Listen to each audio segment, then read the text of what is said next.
ఎవరు క్షమాపణ? ఎవరికి క్షమాపణ? ఎవరు చంద్రబాబు సమాధానం చెప్తారా? చెప్పండి, ఇది చెప్పండి. చంద్రబాబు సమాధానం. మేమైతే చేయలేదు, ఆయన చేశాడు. మేము హౌస్లో ఈ కార్యక్రమం చేయలేదు, వారు చేశారు. ఇందాక మా తమ్ముడు, ఇందాక మా ఏడి మా తిమ్మతి రెడ్డి, ఈ తిమ్మతి చెప్పాడు కదా, పవిత్రత దీని తాలూకా శంకుస్థాపన చేసాడు. ఇదిగో ప్రారంభం, ఇది ఓపెనింగ్, ఇది ప్రారంభం, ఇది ఓపెనింగ్. ఇక చూసుకోండి ఉన్నాయి లేవు చెప్పుడు పూర్తి. మేము మనం ఎవరైనా చేస్తామండి? అయితే ఆయన పెద్ద అయినో లేకపోతే ఆయనకి అవకాశం లేకపోవచ్చో, లేకపోతే ఏమైనా ఇబ్బంది ఉండవచ్చో, నేను వ్యక్తిగతంగా పోను.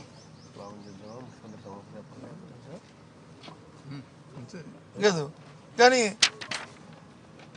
ఏంటండి ఇది? కాబట్టి హౌస్ జరగాలి, నిజంగా చర్చ ఉంటే చర్చ జరగాలి, దాని చర్చకి తేదీ ప్రకటించాలి. అలాగే దీనికి బడ్జెట్ మీద చర్చ జరగాలనేది, ప్రజలకు వాస్తవ విషయాలు తెలియాలనేది ప్రజల కోరిక. ప్రజల తరపున మేము డిమాండ్ చేస్తున్నాం. Thank you.